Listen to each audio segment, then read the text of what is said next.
또 어떤 사람이 타국에 갈 때 그 종들을 불러 자기 소유를 맡김과 같으니 각각 그 재능대로 한 사람에게는 금 5달란트를, 한 사람에게는 2달란트를, 한 사람에게는 1달란트를 주고 떠났더니 5달란트 받은 자는 바로 가서 그것으로 장사하여 또 5달란트를 남기고 2달란트 받은 자도 그같이 하여 또 2달란트를 남겼으되 1달란트 받은 자는 가서 땅을 파고 그 주인의 돈을 감추어 두었더니 오랜 후에 그 종들의 주인이 돌아와 그들과 결산할세 5달란트 받았던 자는 5달란트를 더 가지고 와서 이르되 주인이여 내게 5달란트를 주셨는데 보소서 내가 또 5달란트를 남겼나이다. 그 주인이 이르되 잘하였도다 착하고 충성된 종아 내가 적은 일에 충성하였음에 내가 많은 것을 내게 맡기리니 내 주인의 즐거움에 참여할지어다 하고 2달란트 받았던 자도 와서 이르되 주인이여 내게 2달란트를 주셨는데 보소서 내가 또 2달란트를 남겼나이다. 그 주인이 이르되 잘하였도다 착하고 충성된 종아 내가 적은 일에 충성하였음에 내가 많은 것을 내게 맡기리니 내 주인의 즐거움에 참여할지어다 하고 1달란트 받았던 자는 와서 이르되 주인이여 당신은 굳은 사람이라 심지 않은 데서 거두고 해치지 않은 데서 모으는 줄을 내가 알았으므로 두려워하여 나가서 당신의 달란트를 땅에 감추어 두었었나이다. 보소서 당신의 것을 가지셨나이다.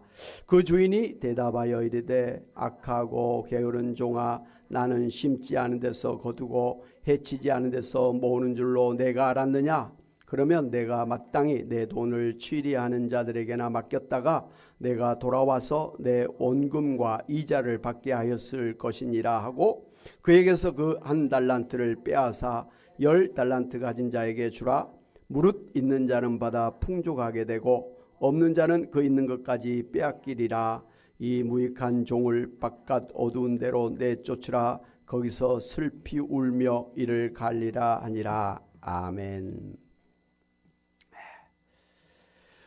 예수님은 마태복음 24장에서 이 세상의 마지막 종말에 나타날 징조를 말씀해 주셨고 이어서 이제 예수님이 재림하실 것을 예언하시면서 우리에게 마라나타 종말 신앙을 갖도록 그렇게 명령을 하셨습니다. 그러니까 예수님은 이 세상을 구원하러 오셨다가 십자가에서 죽으시고 또 부활하시고 제자들이 보는 앞에서 구름 타고 하늘로 승천하시면서 이 세상을 심판하시고 천국을 완성하기 위해서 이 세상 마지막 종말에 재림하실 예수님을 맞이할 준비를 단단히 잘 하라고 그렇게 명령하셨습니다.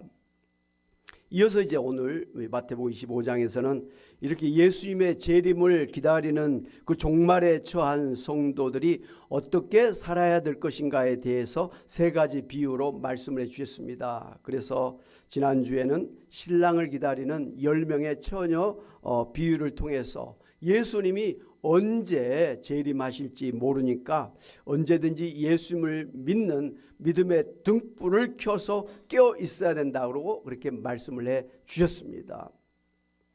그리고 오늘 2번째 이제 달란트 비유의 말씀을 해 주셨습니다. 어떤 주인이 잠깐 이제 타국에 나갈 동안에 종들에게 각자 그 재능대로 자기 소유를 그렇게 나누어 주었습니다. 그래서 한 사람에게는 5달란트를 또 한 사람에게는 또 2달란트를 그리고 다른 한 사람에게는 1달란트를 맡기고 떠났습니다. 그러다 이제 오랜 후에 그 주인이 다시 돌아와서 그 종들과 결산을 하게 되었습니다. 이제 먼저 5달란트를 받은 종은 주인에게 달란트를 받은 즉시로 나가서 그곳으로 장사를 해서 5달란트를 벌어서 주인에게 10달란트를 가지고 돌아왔습니다.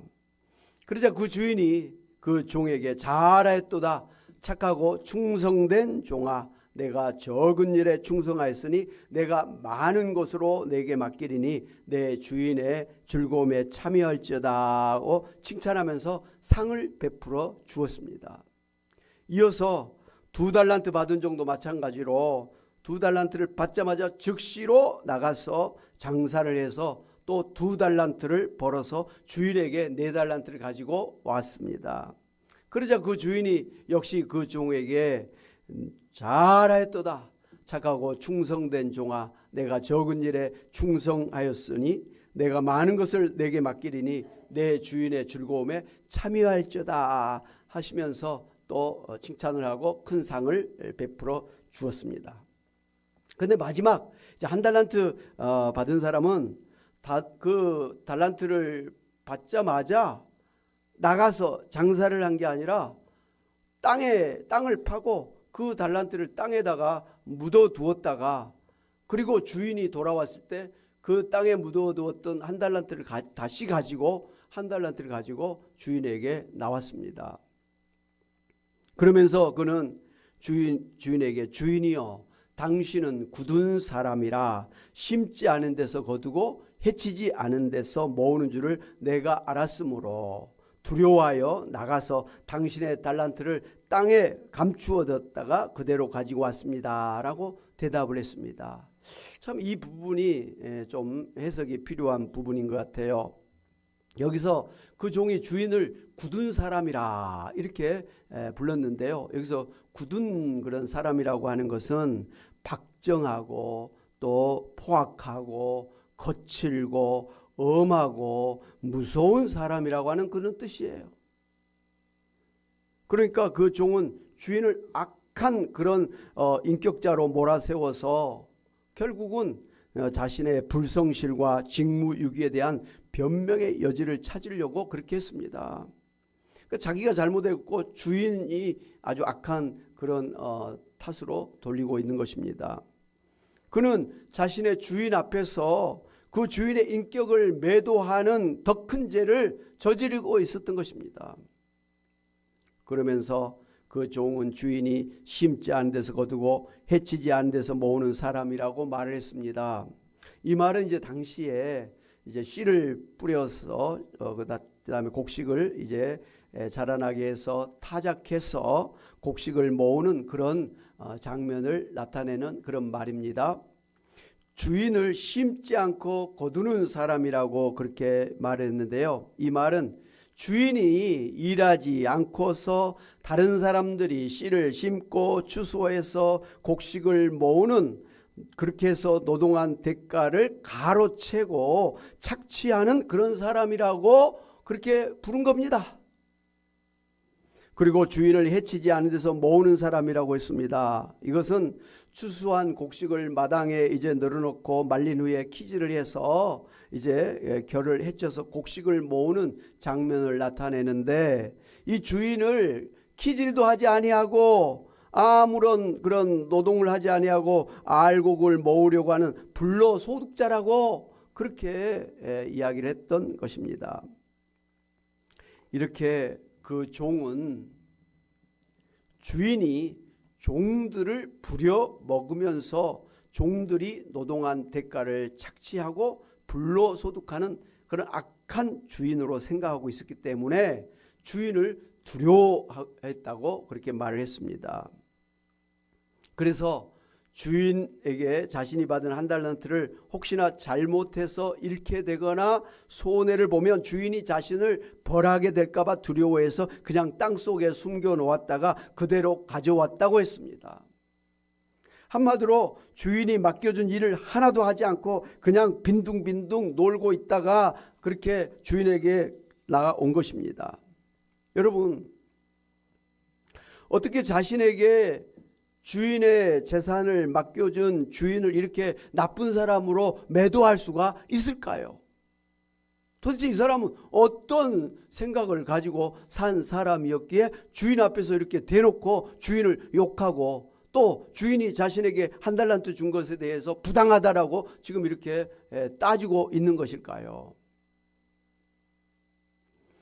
그런데 생각해 보면 옛날에 우리나라의 대기업의 어떤 노동자들이 노조를 만들어서 자신들을 고용해서 일하게 해준 기업의 오너들을 자신들의 노동을 착취해서 불로소득으로 호의호식하는 나쁜 사람들이라고 매도를 하면서 그 기업의 오너들을 타도해야 될 부르주아 자본가라고 비난하면서 그냥 임금을 인상해 달라고 투쟁도 하고 심지어 노동하지도 아니하면서 공장을 스탑시켜서 결국은 회사를 망하게 만들었던 사람들이 있었지 않습니까? 물론 지금 우리나라에서는 그런 공산주의식 프롤레타리아 계급 투쟁 사상을 가진 노동자는 없는 것으로 봅니다.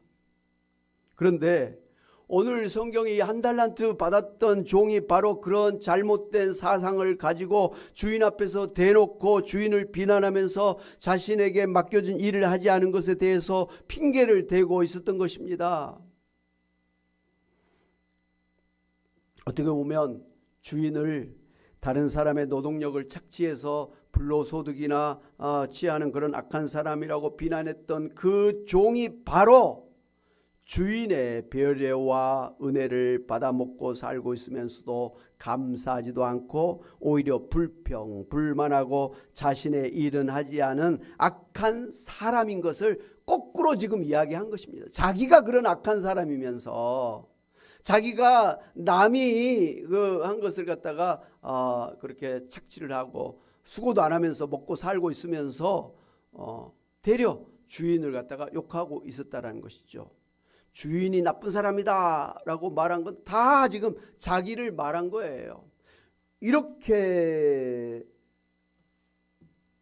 한 것이 결국은 자기를 향해서 하고 있었다라는 것을 볼 수가 있습니다.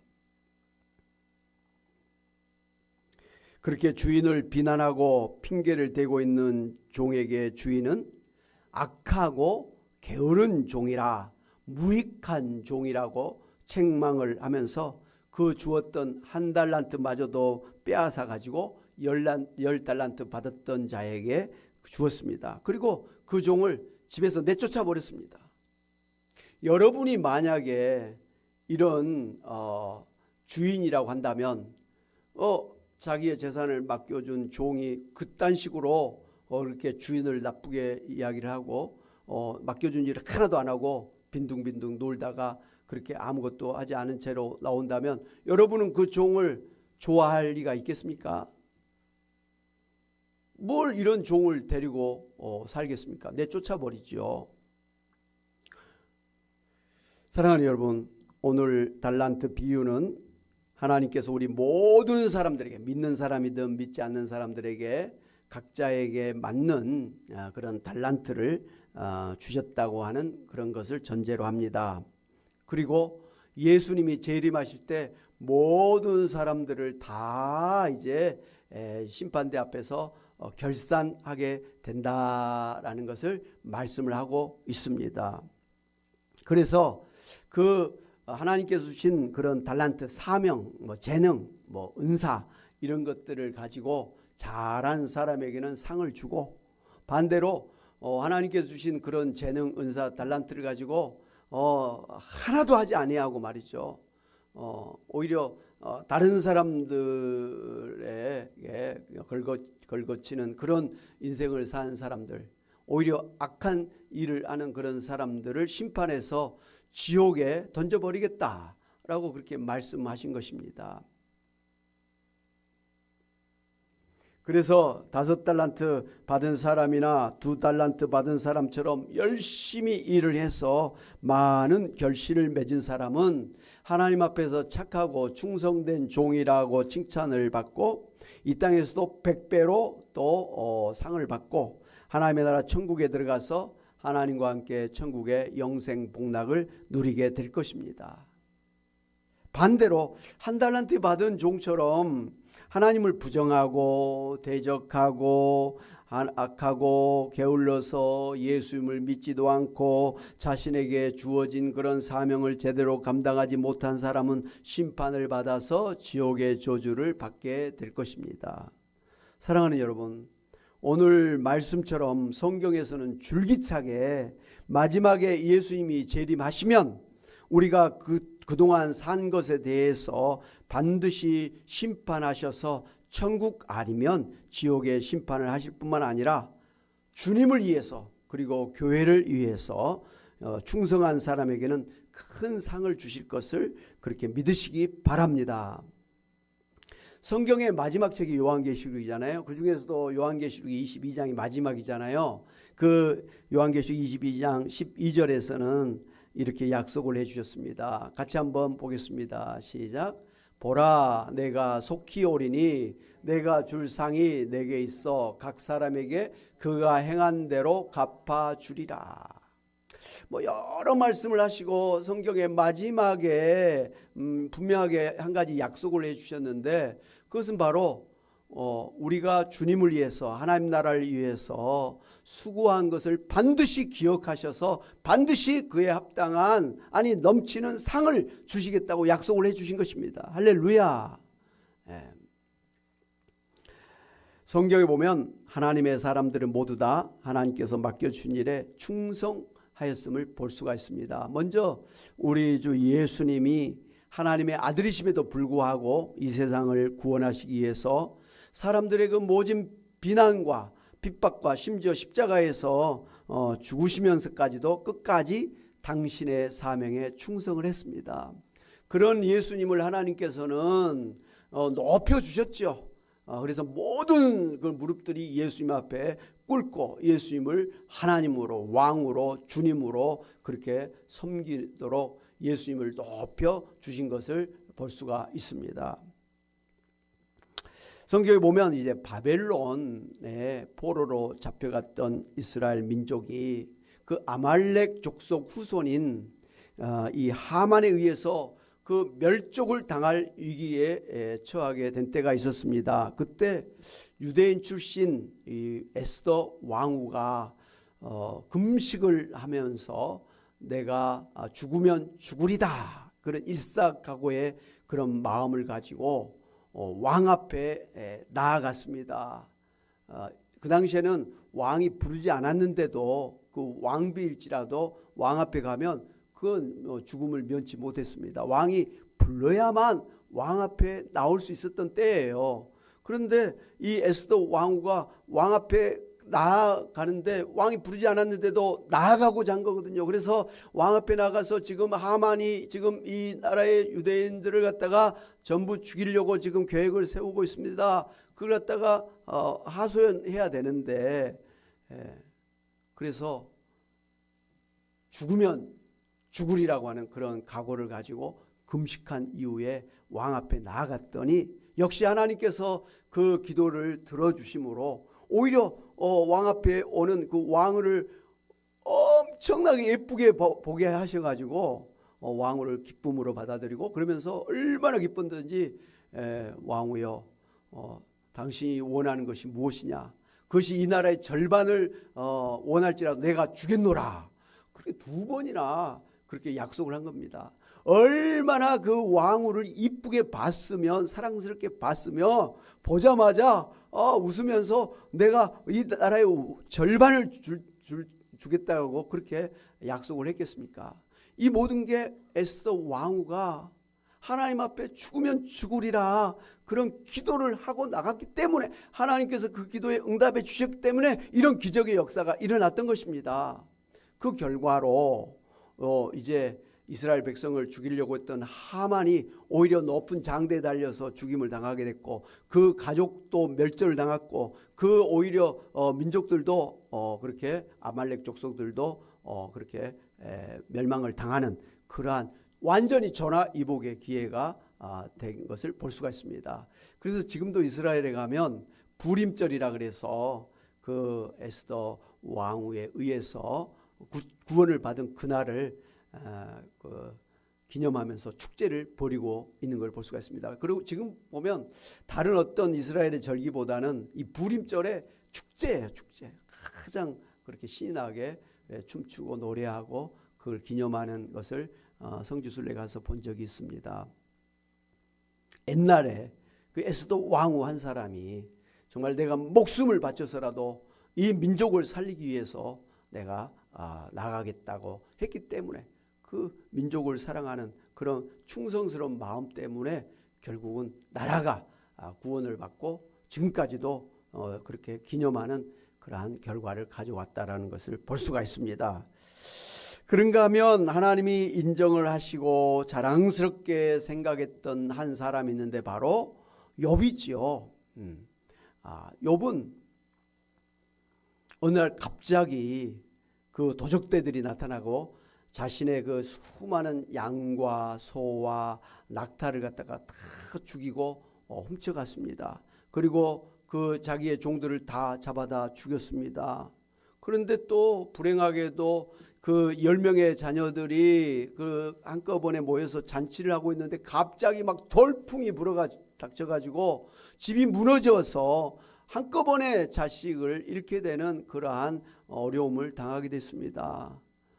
더더군다나 이 욥에게 머리에서부터 발끝까지 악창이 생겨가지고 그 몰골이 흉하게 되었습니다. 그리고 얼마나 그 가렵든지 기왓장으로 그냥 몸을 빡빡 그냥 긁어대는 바람에 몸에서 피고름이 나는 아주 불쌍한 처지에 그렇게 떨어지고 말았습니다. 그러니까 졸지에 종들도 사라졌죠. 자식들도 죽었죠. 자기의 그 많던 재산도 없어졌죠. 그동안 좀 건강하게 살았던 몸이 한꺼번에 완전히 병든 자가 돼버렸죠. 주변에 돕는 사람이 아무도 없었습니다. 기가 막힌 일이죠. 뭐 잘못한 것도 없어요. 그렇다고 하나님 앞에 무슨 죄를 지어서 벌을 받은 것도 아니란 말이에요. 얼마나 정말 신실한 믿음의 삶을 살았는지, 정직하고 온전했던, 하나님을 경외하는, 특별히 주변 사람들에게도 인정받는 그런 사람이었어요. 심지어는 얼마나 정말 신실한 믿음의 삶을 살았는지, 자기 자녀들의 그 생일날 잔치를 하고 나면 그 아버지가 혹여라도 그 자녀들이 잔치를 벌이면서 혹여라도 뭐 마음에라도 범죄한 일이 있을까 두려운 마음에 잔치가 끝나면 반드시 자식들을 위해서 번제를 드려서, 번제라는 건 이제 죄를 속죄하는 그런 제사잖아요. 하나님 앞에 번제를 드려서 자식들의 죄를 속죄하는 그런 제사를 드릴 정도로 아주 신실한, 그러니까 하나님은 오죽하면 사단 마귀에게 한번 너 욥을 한번 시험해 봐라, 이 욥이 흔들리는 거 한번 봐라 할 정도로 자신 있게 당당하게 사단 마귀에게 한번 내놓을 정도의 그런 신실한 믿음의 사람이었습니다. 그런 욥에게 갑자기 이유도 알지 못한, 하늘에서 이런 영적인 그런 전쟁이 있는 것도 모른 채 그냥 속수무책으로 이런 어려운 환난과 고통을 당하고 있었던 것입니다. 그럼에도 불구하고 이 욥이 하나님 앞에서 뭐라고 고백을 합니까? 내가 모태에서 알몸으로 나와 싸운즉 또한 알몸이 그리로 돌아갈지라. 주시니도 여호와시요 거두시니도 여호와시오니 여호와의 이름이 찬송을 받으실지니라 하면서 그가 말로도 범죄하지 아니하고 오히려 이해할 수 없는 고난을 당하면서도 하나님 앞에 나아가서 엎드려 예배를 하면서 찬송했다고 하는 것입니다. 어떻게 이렇게 할 수 있을까? 우리는 예수님 믿고 기도하면 복을 받을 줄 아는데 아무리 기도해도 병이 안 나, 아무리 기도해도 사업이 안 풀려. 그럼 우리가 시험에 들어요. 아이고 예수님 믿어봤자 소용없다. 아이고 아무리 뭐 작정하고 금식 기도해도 소용이 없네. 그러면서 기도도 포기하고 교회 다니는 것도 포기하고 예수 믿는 것도 포기하고 그냥 될 대로 되라는, 심지어는 뭐 이단에까지 가버리는 그런 성도들이 있지 않습니까? 조그만 좀 환난과 시험, 핍박, 고난이 오면 그걸 못 견디고 그냥 신앙을 놔버리는 거예요. 그런 것에 비하면 이 욥이 얼마나 대단한 신앙을 가진 사람인가, 정말 하나님이 사탄 마귀의 주자도 자랑할 만한 그런 사람의 신앙인가를 우리가 알 수가 있지 않습니까? 결국은 이런 신앙을 가진 욥이었기 때문에 하나님께서는 마지막에 욥을 이 고난 당한 뒤 오히려 정금같이 순금같이 나오게 하셨어요. 아주 고상하고 아주 성숙한 신앙인으로 더 높여주셨고, 하나님께서 모든 걸 갑절로 축복을 해주셨어요. 재산을 갑절로 불어나게 하셨고, 자녀들을 더 예쁘고 정말 더 건강한 자식들을 다시 다 주셨고, 모든 걸 다 갑절로 축복을 해주셨습니다. 그런데 한 가지 갑절로 축복해 주지 않은 게 있었어요. 그 부인만은 그냥 그대로 주셨다는 거예요. 자칫 부인도 갑절로 줬으면 두 부인을 맞이할 뻔했는데, 하나님은 일부일처제를 좋아하시는 것 같아요. 다른 거 다 축복해도 또 다른 여자를 주지 않는 하나님이시라는 거. 어쨌든 이 욥은 큰 모진 그런 고난, 정말 이해할 수 없는 환난, 고통을 그렇게 당하면서 얼마나 자존심 상하고 얼마나 허무했겠어요. 그럼에도 불구하고 끝까지 예수 믿고 하나님 앞에 찬송하며 그 신앙을 붙들으니까 하나님께서는 그 욥을 축복하지 않을 수가 없었다라는 것이죠. 할렐루야. 여러분, 성경 마지막 요한계시록이잖아요. 거기 보면 요한계시록 7장에 보면 흰옷을 입고 하나님 앞에 나온 14만 4천 명의 큰 무리가 나온 것을 볼 수가 있습니다. 여기서 14만 4천 명은요, 그 우리나라 이단들이 말하는 구원받은 그 사람의 숫자가 14만 4천 명이라는 건 절대 아니에요. 14만 4천은 12 곱하기 12, 144에다가 거기다가 이제 만을 곱한 게 14만 4천, 천을 곱한 게 14만 4천이잖아요. 성경에 보면 그 구약의 12지파, 신약의 12제자, 그러니까 예수님을 믿는 아주 신실한 사람 12지파, 12사도를 곱해가지고 144지요. 거기다가 최고의 숫자, 최고 많은 숫자 1000을 곱해서 14만 4천 명이 나온 거예요. 그러니까 14만 4천은 딱 14만 4천 명이라는 숫자가 아니라 구약시대와 신약시대에 정말 하나님을 믿는, 예수를 믿고 구원받은 모든 구원받은 성도들의 총수를 14만 4천 명이라고 하는 상징수로 표현한 것을 아시기를 바랍니다.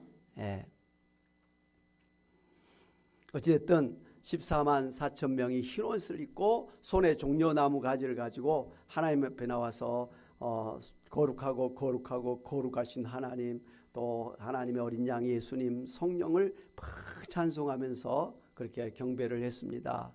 그때 아니 이 흰옷 입은 사람들이 어디서 나왔는가 물었을 때 하나님께서 이들은 환난을 통과해서 나온 하나님의 사람들이다, 이렇게 대답을 해 주었습니다. 그러니까 이 예수님 믿는 것 때문에 핍박을 당하고 환난을 당하고 순교를 당한 그런 성도들이 하나님 앞에 다 흰옷을 입고 승리의 상징 종려 나무가지를 들고 하나님 앞에 나가서 찬양을 했다라는 것이죠.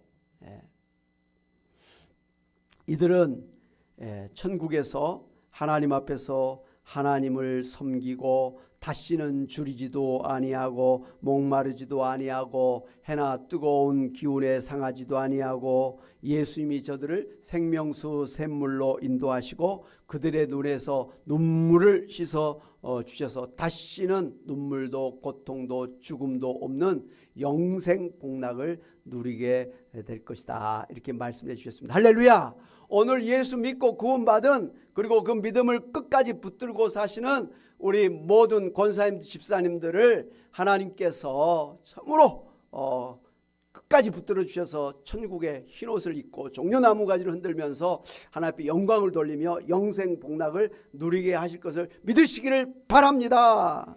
사랑하는 여러분, 그러므로 여러분 모두 예수 믿어서 구원받고 천국에 들어가실 뿐만 아니라 여러분 각자에게 맡겨주신 그 사명에 충성해서 갑절의 열매를 맺으심으로 하나님을 기쁘시게, 또 하나님께 영광을 돌리시고 이 세상에서도 100배로 복을 받으시고 또 자녀 3, 4대까지 복이 되게 하시고 천국의 상급을 쌓으시는 여러분 모두가 되시기를 주님의 이름으로 축원합니다. 아멘.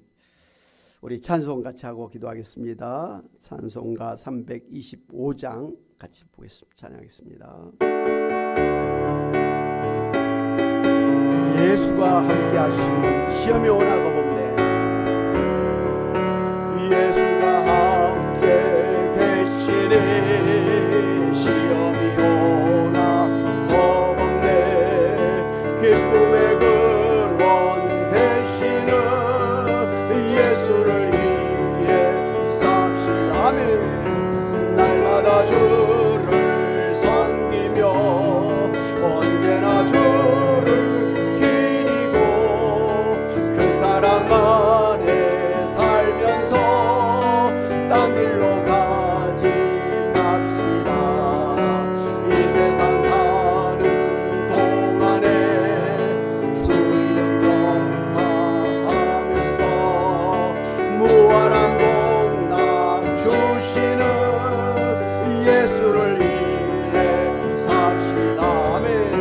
날마다 주를 섬기며 언제나 주를 기리고 그 사랑 안에 살면서 딴 길로 가지 맙시다. 아멘. 이 세상 친구 없어도 예수는 나의 친구니 불의한 일을 버리고 예수를 위해 삽시다. 아멘. 날마다 주를 섬기며 언제나 주를 기리고 그 사랑 안에 살면서 딴 길로 가지 맙시다. 주께서 심판하실 때 잘했다 칭찬하리니 이런 상을 받도록 예수를 위해 삽시다. 날마다 주를 섬기며 언제나 주를 기리고 그 사랑 안에 살면서 딴 길로 가지. 다시 한번 하겠습니다. 예수가 함께 계시니 시험이 오나 겁없네 기쁨의 근원 되시는 예수를 위해 삽시다. 날마다 주를 섬기며 언제나 주를 기리고 그 사랑 안에 살면서 딴 길로 가지 맙시다. 이 세상 사는 동안에 주 이름 전파하면서 무한한 복락 주시는 예수를 위해 삽시다. 날마다 주를 섬기며 언제나 주를 기리고 그 사랑 안에 살면서 딴 길로 가지 맙시다. 이 세상 친구 없어도 예수는 나의 친구니 불의한 일을 버리고 예수를 위해 삽시다. 날마다 주를 섬기며 언제나 주를 기리고 그 사랑 안에 살면서 딴 길로 가지 맙시다. 주께서 심판하실 때 잘했다 칭찬하리니 이러한 상급 받도록 예수를 위해 삽시다. 날마다 주를 섬기며 언제나 주를 기리고 그 사랑 안에 살면서 딴 길